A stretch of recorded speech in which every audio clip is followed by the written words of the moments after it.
Sejam muito bem-vindos a mais uma aula do nosso Contraturno Digital. Eu sou a professora Adriana Cabral, do componente de História. Vamos ao conteúdo da nossa aula. Aula de número 54, título da nossa aula, do Zé Carioca à Estátua da Liberdade, o nacionalismo que ultrapassa as fronteiras. Objeto de conhecimento, conceito, nacionalismo, imperialismo e revoluções. Vamos à nossa aula.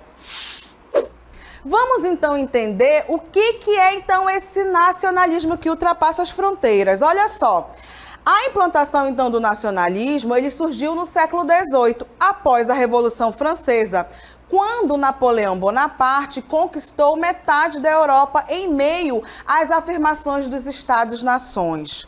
Olha que interessante. Esse movimento ele surgiu sobre a influência das monarquias absolutas, como uma necessidade de fortalecer as ideias individuais do país. O nacionalismo ele foi influenciado pelas ideias do iluminismo francês, que valorizava então o quê? A ciência, a racionalidade, ao invés então da religião e da espiritualidade. Olha só, a gente está então aqui na nossa imagem que vocês estão vendo, eu estou em pleno Arco do Triunfo. Nós temos aqui atrás também o Museu do Louvre, né? E nós temos aqui, olha só, a Marienne, que ela vai representar o que para os franceses, né? A liberdade e a república. Então são o quê? Exemplos desse nacionalismo francês, ok? Olha só, para os historiadores Cláudio Vicentino e Giampaolo Dorigo, o nacionalismo ele é um fenômeno que surgiu em plena era das revoluções. Parte do princípio de que um povo ele tem o direito de se autogovernar e exercer a sua soberania sobre um território, de forma o quê? Autônoma. Esse princípio, ele acabou servindo às colônias, desde até as americanas, né? E mais tarde, as africanas e as asiáticas. Para quê? Para a gente começar, então, aí a fazer a reivindicação da nossa independência, ou seja, da independência dessas colônias. Exatamente por isso que o nacionalismo, então, ele ultrapassa fronteiras.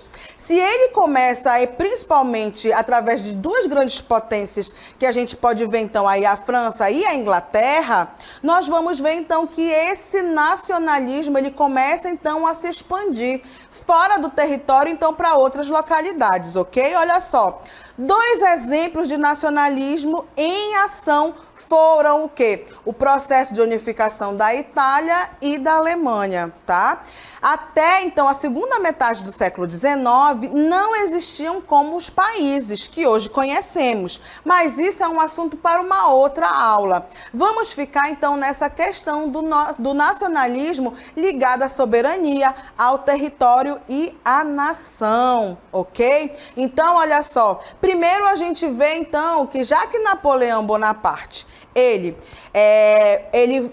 fez, então, territorialmente conquistou uma boa parte da Europa, a gente vai ver, então, o quê? Que as pessoas vão começar, então, a se enxergar enquanto o quê? Né? Nação. Exatamente por isso, com o passar do tempo, a gente vai ver, então, esse nacionalismo tomando outros exemplos, ok? Como, por exemplo, a cultura, o futebol, ok? É isso. Vamos ver agora as principais características, então, desse nacionalismo, ok? Olha só, a partir do século XIX, o nacionalismo ele passou a reunir um conjunto de ideias, de sentimentos e atitudes no campo político.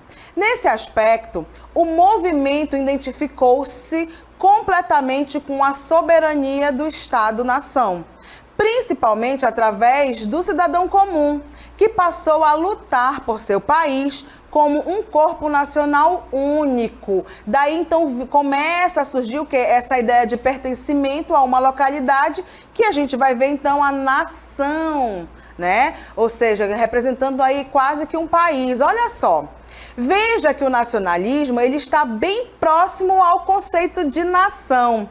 Sendo que nação significa o quê? Uma união entre um mesmo povo com um sentimento de pertencimento e de ligação entre si. compartilhando muitas vezes um conjunto mais ou menos definido de culturas, práticas sociais, idiomas, entre outros aspectos também, ok? Olha só como isso é interessante, né? Essas características, então, aí do nacionalismo, tá? Por quê? Porque esse nacionalismo, ele é representado por meio do patriotismo, através da exibição de símbolos nacionais, como, por exemplo, os brasões, a bandeira do país, o hino, né? Ou então, olha só, né, a gente vai ver esse conjunto, né, de quê? De características, né, de símbolos que começam então a surgir para ajudar aí nesse processo então de nacionalismo, ok? Vamos agora ver outras características então ligadas a essas ideias nacionalistas, como por exemplo, olha só, o ufanismo. O que é, então, professora, esse ufanismo, né? É um termo usado para definir o exercício exagerado de atitudes nacionalistas. O indivíduo que pratica o ufanismo, ele tem, então, um orgulho excessivo pelo país que nasceu e considera apenas a sua pátria como digna e merecedora, então, de conquistas. A gente também pode chamar, então, esse ufanismo de quê? De um nacionalismo exacerbado. Olha só, então, aí uma outra característica, então, né, do nacionalismo. É o quê? São os símbolos que vão representar, então, cada país, ok? Olha só. Então, olha só, cada país, ele é representado por seus símbolos, que expressam a questão do nacionalismo. Ou seja, os cidadãos pertencentes àquele país, eles se sentem representados como, por exemplo, pelos símbolos, né? Que são quais? A bandeira, o hino do país, armas, o selo nacional. Então, por isso que eu coloquei para vocês, esse nacionalismo, ele vai ultrapassar as fronteiras, por quê? Porque cada país, ele vai ter essas simbologias. Trouxe para vocês alguns outros exemplos de símbolos e monumentos que representam alguns países, então ligados a essas ideias nacionalistas. Temos então aí a Torre Eiffel, que representa Paris, lá na França, né? Então toda vez que a gente vê essa imagem, a gente se reporta, né, a esse país, que é então ali a França, tá? Temos também aí essa imagem da Estátua da Liberdade, que vai representar, então, os Estados Unidos da América, tá? E, claro, quando a gente fala, então, sobre essas questões nacionalistas, eu trouxe para vocês, então, aqui 2 exemplos para representar o nosso país, né, gente? Então, olha só, nós temos aí a figura do Zé Carioca, que representa aí o malandro ligado ao Rio de Janeiro, é um dos símbolos do nosso país, aonde é muito conhecido no mundo todo, tá? E tem inclusive até gibi, está lá presente na Disney também. E claro, quando a gente fala então sobre essa questão do nacionalismo, quando a gente fala do futebol, tá aí a representação então da nossa camisa verde e amarela, para representar então o quê, né? O futebol masculino, o futebol feminino, são então aí símbolos ligados, né, ao nosso país, ao Brasil, tá? Outra coisa, esse nacionalismo ele também vai estar presente em muitos processos ligados à nossa história, tá? Mundial, como nós vimos também até mesmo a história do nosso país. Mas olha só, alguns outros exemplos de onde esse processo de nacionalismo está presente. Na unificação italiana, na unificação alemã, na Revolução de 1830 e de 1848, na Primeira Guerra Mundial de 1914 e 1918, né? E olha, presentes também nos movimentos fascistas e nazistas das décadas de 1920 e 1930. Então, observem aí que essa questão, então, do nacionalismo, que começou, então, através dos territórios, ele se expande, né? Por isso, a questão do ufanismo, a questão, então, ligadas, o quê? Aos monumentos, aos símbolos nacionais, ok? Olha só, vamos agora, então, ao nosso aplicando.